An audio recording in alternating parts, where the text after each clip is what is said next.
dhukkubni haareenii Itoophiyaa keessatti mul'ate hunoo maali? Daawwattootaa fi kabajamtoota kiyya har'aan tana waa'ee kanarraa bal'inaan haasofnaa. Viidiyoo tana keessatti dhukkubni haareenii kun maalummaan isaa maali? Akkamitti namatti dabara? Mallattoon isaa hoo maali? Waan jiru laallaa jechuudha. Saniifuu viidiyoo tana hanga dandeessan sheer, koppii liinkii fi laayikii godhaa.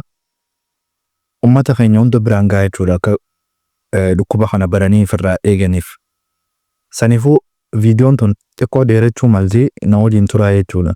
Akka dhukkubni kun Itoophiyaa keessatti iddoo kamitti argamee yoo jettan magaalaa Jinkaa Kimbee Itoophiyaa keessatti jechuudha kan argame yookaan Saawuzarni Itoophiyaa keessatti argame jechuudha. Dhukkubni kun dura nama 8 irratti argame yoo xiqqaate hanga ammaatti dhukkuba kanarraa kan ka'e sababa dhukkuba kanaatiin namni 6 du'eetu jira jechuudha. Namoota 6 kana keessaas doktora takkaa fi narsiin takkaas keessa jirti jechuudha. Dhukkubni kun yoo maali yoo jettan dhukkuba kana qoratanii osoo maalummaa isaa hin baratin dura Itoophiyaa keessatti viral hemorrhagic disease jedhaniiti yaamuu turanii jechuudha. Osoo qorannoon irra hin geenye.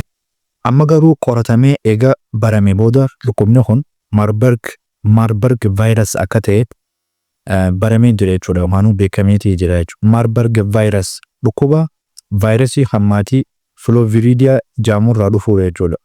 So dhukkubni kun Iboolaadhaa wajji maatii takka dhukkuba Iboolaadhaa wajji takkaate jechuudha. So dhukkubni kun karaa kamiini namatti daddabara. Dhukkuba kana jalqaba kan ilma namaatti dabarse shimbirroo halkaniiti jechuudha. Shimbirroo halkanii adii isin beektan sana osoo xixiqqoo isin beektan sana osoo hin ta'in tan asitti hirkitan tana jechuudha. Shimbirroo halkanii gosa isii gurguddoo jechuudha tan asitti hirkitan. Afaan Faranjiitti fruit bats jedhaniini sababni waan kuduraa fi muduraa yookaan firiitii nyaachuuf jechuudha. Garaagarummaan shimbirroo halkanii ta'anii wajji qaban tan vaayirasa kana dabarsituun irra gurguddoodha qaamaanis wanni isaan nyaatanis fruutiidha. Shimbirroon halkanii ta'an immoo qaamaanis irratti xiqqoodha. Halkan gabbaaniiti ambattaa fi waan xixiqqoo nyaatan jechuudha shimbirrooliin halkanii ta'an. So kan dhukkuba kana dura baadhatee namatti dabarsu shimbirroo asitti argitan tana jechuudha.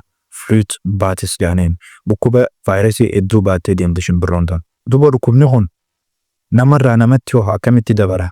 Amma namni tokko qabamee yoo jiraate nama kaanitti kamitti dabarsuu danda'a? Yoo jettan qacoollootti dhageeffadhaa bikatanatti waan isin barbaachisuuf jechuudha.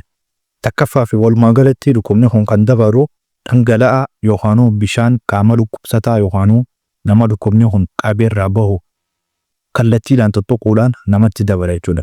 Dhiiga ta'uu mala, hakkisaa ta'uu mala, hancufa ta'uu mala, urkaa ta'uu mala jechuudha. So nama dhukkubsataarraa dhangala'aa kana bahu kana daayiriktii yoo harkaan tuttuqne dhukkubni kun nutti dabara jechuudha.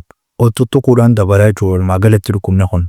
Mallattoon dhukkuba kanaa hoo maali? Namni dhukkuba kanaan qabame mallattoo akkam agarsiisa? Qacoollootti dhageeffadhaa. Dhukkubni kun yeroo jalqaba nama eegalu leedaa cimaa yookaan hamaa qaba jechuudha. Eegas mata dhukkubbiis hamaa ni qaba. Humna nama dhukkubsaa nama dadhabsiisaas jechuudha. Yeroo dura nama jalqabu dhukkubni kun. Eegas gizee xiqqoo namarra ture nama dhiigsisa jechuudha. Dhiiga hamaa namarraa yaasa jechuudha. Dhiiga hamaa gama keessaatiif kan ijaan mul'atuuf kan ijaan hin mul'anne yookaan gama keessaa qaama keenya keessatti illee dhiiga hamaa nurraa yaasa jechuudha. Dhiigni kun kan mul'atu kan ijaan arguu dandeenyu funyaan irraa nama yaasa, afaan irraa nama yaasa, ija irraa illee nama yaasa jechuudha. Qaama keessattis osoo nuti hin argine dhiigni qaama keessattis nu yaasa jechuudha. Dhiiga hamaa akka hamaatti namarraa yaasa jechuudha dhukkubni kun. Mallattoon isaa kana jechuudha. Sababa dhiigni baay'inaan namarraa ba'uuf orgaan feelariitu uumama jechuudha. Yookaan meeshaaleen garaa keenyaa akka kalee, turuutii fi kana hojiidhaan ala ta'an jechuudha. Yeroo hojiidhaan ala ta'an shookii keessa gala namni yoo daddafanii yaala yoo hin arganne hoggaas dhukkubni kun nama ajjeesa jechuudha walumaa galatti. So erga faneenye dhukkubni kun akkamitti yaalama yookaan dawaa ni qaba dhukkubni kun. Dhukkuba kanaaf ammaaf dawaan mirkanaa'e takka illee hin jiru. Saniifuu dhukkubni kun dawaa hin qabu jechuudha ammaaf. Yeroo mana yaalaa dhaqan yaala gargaarsaatu namaa kennama malee dhukkuba kanaaf jedhamee dawaan uumamte ilaa ammaa hin jirtu jechuudha. Saniifuu maalummaan dhukkuba kanaa walumaa galatti akkana fakkaata.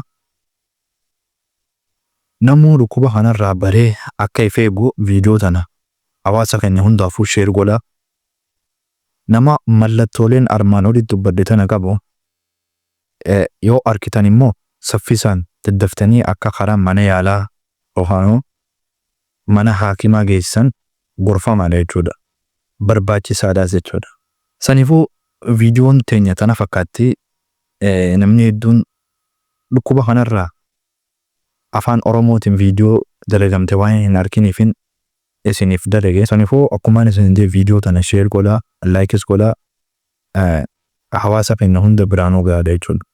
Viidiyoo tana bal'isee YouTube irratti isiniif hin dalagaa. YouTube hiyyaa seenaatii subscribe godhaan isin jaa sheer godhaa waliif.